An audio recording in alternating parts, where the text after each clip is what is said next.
Tara, sama sa isang lakbay na may saysay. Hindi lang basta biyahe, kundi isang paglalakbay na puno ng kabuluhan. Dito sa Lakbay na May Saysay, hindi lang tayo mag-explore ng magagandang lugar, kundi sisilipin din natin ang kultura, kasaysayan at kwentong bumabalot sa bawat destinasyon. Kaya tara na, tuklasin natin ang mundo ng may saysay.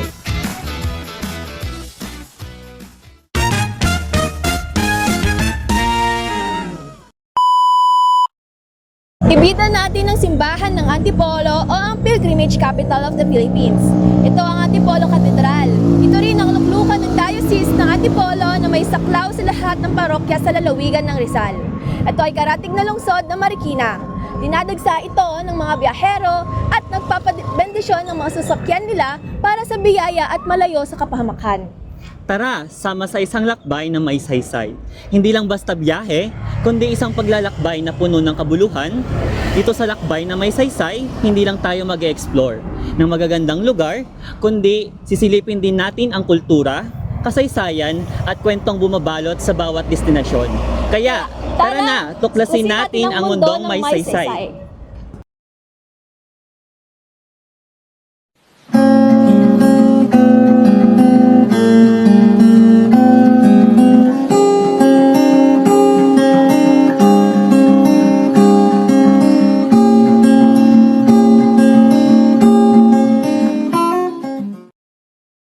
Narito tayo ngayon sa harap ng isa sa pinakamatandang katedral sa Pilipinas, isang buhay na saksi sa mahalagang yugto ng ating kasaysayan. Ang mga katedral sa ating bansa ay hindi lamang mga lugar ng pananampalataya, kundi pati na rin sa mga bantayog ng ating kolonyal ng kasaysayan, kultura at pakikibaka para sa kalayaan. Isa ito sa pinakatanyag na may mahigit 400 taong kasaysayan at dumaan sa lindol, digmaan at muling pagbangon. Kaya tara, silipin natin sa loob kasama si Jerry upang mas maunawaan ang kahalagaan nito.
Narito tayo ngayon sa tapat ng Antipolo Cathedral kung saan makikita ang kamangha-manghang agrikultura na nagpapakita ng impluwensyang Espanyol.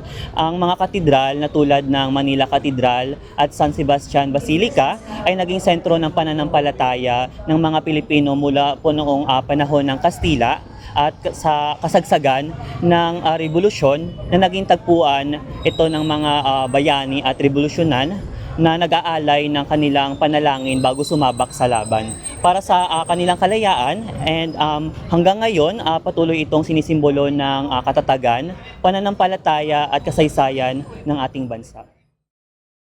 Hello po, pwede po bang makuha po yung pangalan niyo? Ang pangalan ko po is Damo Quirito. Okay. So kuya, meron po akong mga ilan na tanong tungkol po dito sa Antipolo Cathedral. So first question po, gaano po yung kadalas na pagpunta niyo po rito? Lagi akong pupunta dito kapag tuwing nagagala lang, pero never pa ako nakapasok sa Cathedral ngayon lang. So ano yung mga po yung pinakamahalagang epektos or experience niyo po dito sa Antipolo Cathedral? Ano po yung hindi nyo malilimutan na experience dito po sa pagpunta nyo ng Antipolo Cathedral? Pagpunta ko sa Antipolo, yung siguro yung mga good memories na since childhood pa kasi dito sa amin. So like mga gandang experience dito talaga. So yung mga memories na na ano namin dito na nabuo. Especially sa mga friends ko dito, mga kaibigan, and also din sa mga tao rin. Okay, that's great. So, last question po kuya. Ano yung nararamdaman mo or ano yung feeling mo tuwing napupunta ka rito sa Antipolo Cathedral? Pag naramdaman, first time ko lang makapasok, pero like, siguro pag pupunta ako kahit sa labas pa lang ng simbahan, mararamdaman mo yung spirit talaga. Tapos yung faith ng bawat tao na sige yung ano nila, sige yung kanilang ano, yung dedicated sila sa religion nila, which is dito sa church na to. And then, ayun, yun yung nagbibigay ng katatagan sa simbahan. Okay, thank you po. Thank you po sa time niyo. Thank you po.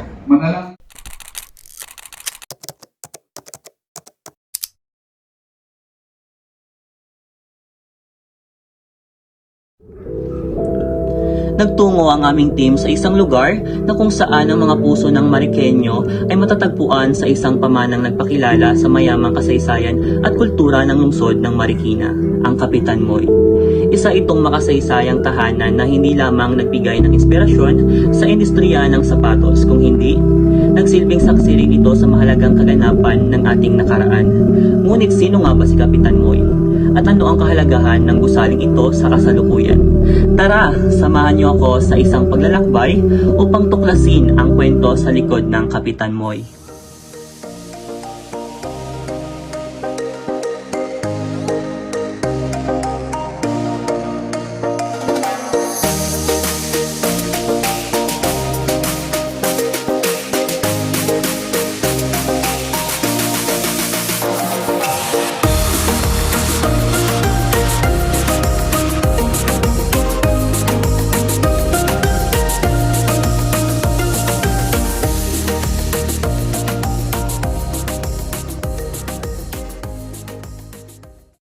Ang dahanang ito ay tinayo noong ika-18 siglo at dating pag-aari ni Don Kapitan Moy o Gat Andres Bonifacio de los Santos.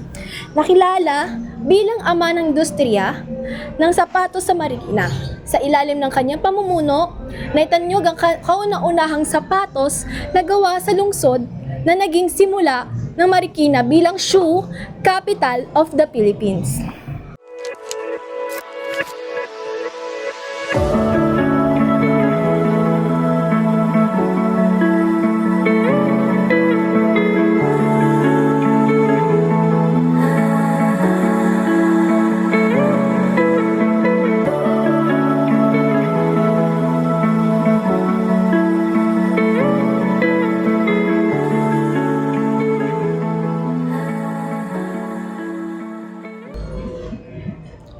Sa loob ng makasaysayang bahay na ito, mararamdaman ang lumipas na panahon mula sa matibay na sahig, nagawa sa kahoy hanggang sa mga antigong disenyo. Sa nagdaang taon ay mararamdaman natin ang pagbalik sa panahon ng mga Espanyol. Hindi lamang ito pangtahanan ng isang tanyag na tao, kundi naging bahagi rin ng isang kasaysayan ng lungsod. Noon, isa itong lugar ng pagtitipon sa mga prominenteng pamilya ng Marikina kung saan nagaganap ang malalaking handaan, pulong at iba pang mahalagang okasyon.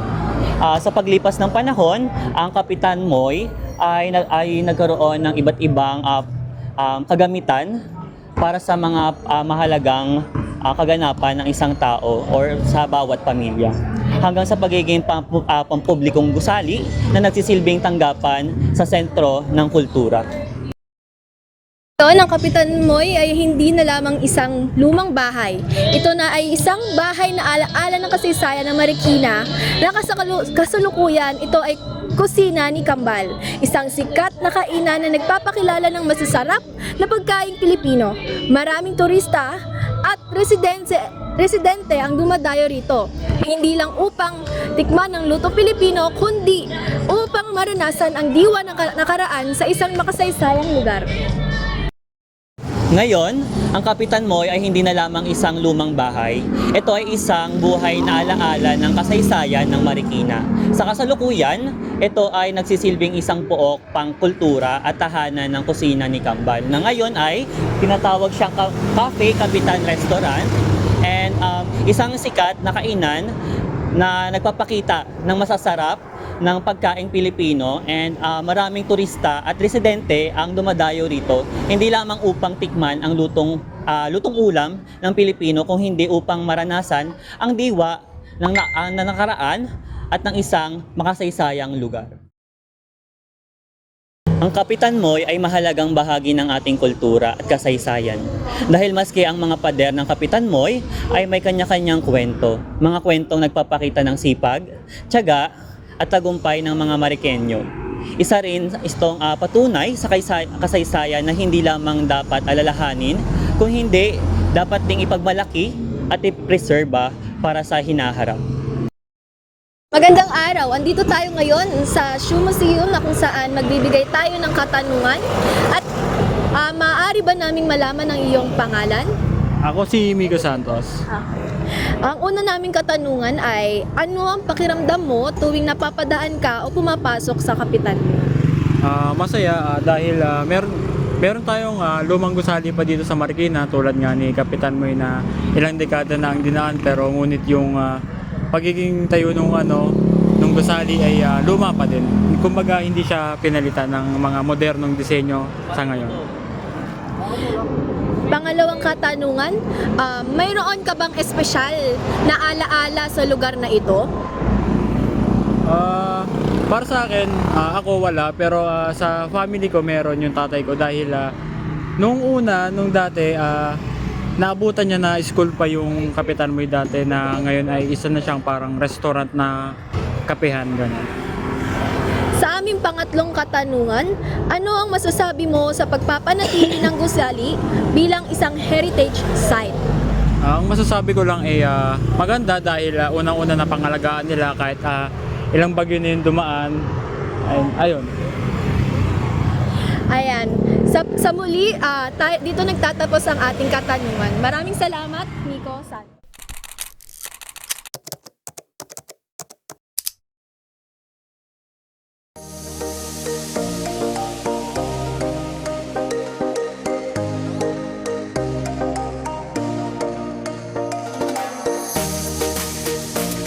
Magtungo naman tayo sa isa sa mga paboritong pasyalan ng mga lokal dito sa Montalban, Rizal. Isang lugar na maganda, malinis, presko ang hangin, at masarap paliguan. At ito ang Wawa Dam na matatagpuan sa Barangay San Rafael, Rodriguez, Rizal.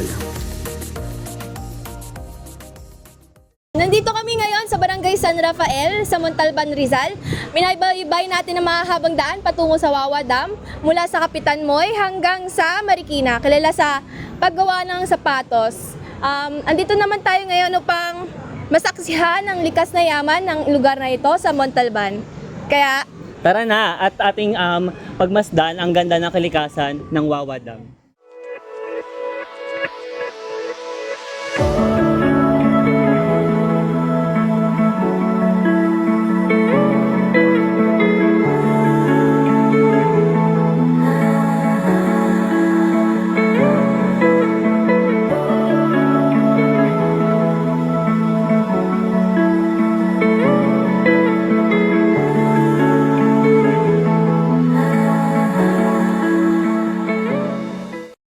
Ang Wawa Dam ay may mahalagang bahagi sa ating kasaysayan.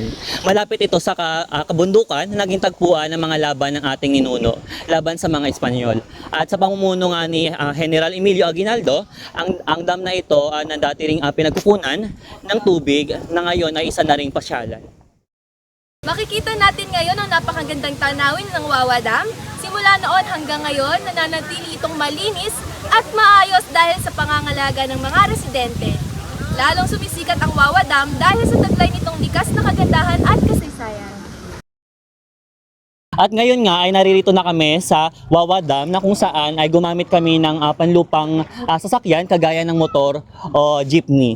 And sa pagpunta namin dito, may makikita, may mga nadaanan kaming mga ilog na puno rin ng mga bato. Ngunit ligtas naman itong tawiran. At sa ating makikita nga ngayon ay pagpunta pa lamang rito ay maramdaman mo na kung gaano kapresko ang kapaligiran. And dito nga makikita natin na mas maraming turista ang nagpupunta dahil sa malinis at preskong kapaligiran. Bilang mga mga Pilipino, nararapat lamang na ipagmalaki at isulong natin ang ganitong kalikas na yaman. Marami mayang kilalang pasyalan sa Pilipinas, ngunit may kakaibang ganda ang Wawa Dam na matatagpuan sa ating sariling bayan. Bilang mamamayan, maaari tayong tumulong hindi lamang sa larawan o video.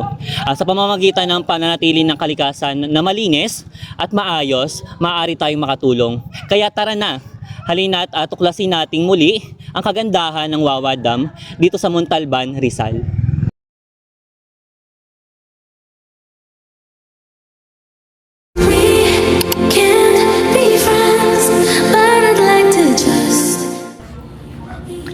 At sa pagtatapos ng aming masayang paglalakbay sa mga kahangahangang destinasyon ng Antipolo, Marikina at Montalban, mula sa makasaysayang lugar hanggang sa mga tanawing tunay na nakakabilib. Natutunan namin na ang bawat lugar ay may tinatanging yaman, ito man ay magmula sa mga larawan, mga antigong kagamitan, maging sa mga bundok, dam o ilog na may sariling kwento, nakapupulutan ng aral at magsisilbing inspirasyon sa mga susunod pang henerasyon.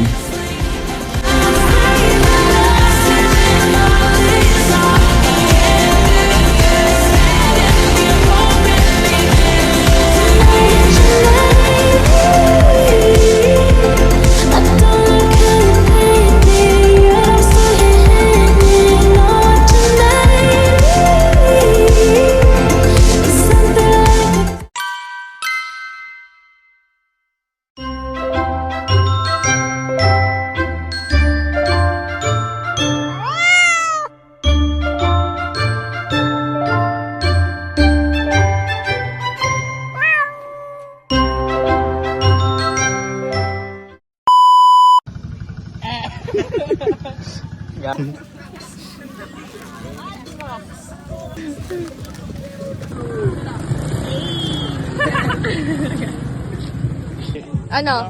Nakadulog din tayo. Totoo? Ikaw, Clark. Natatay lang. Hindi yung pandi ko umog. Ikaw. Ikaw naman. Yung guard nyo, nakikisali.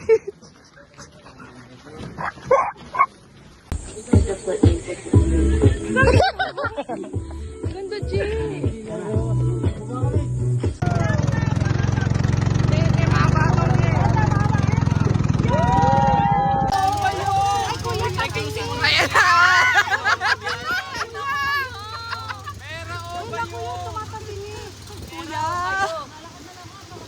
Clark, ito na yung nag-diet ka.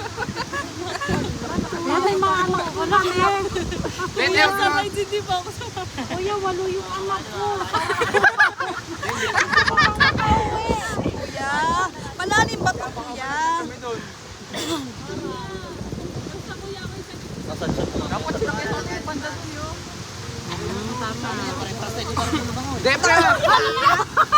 Sama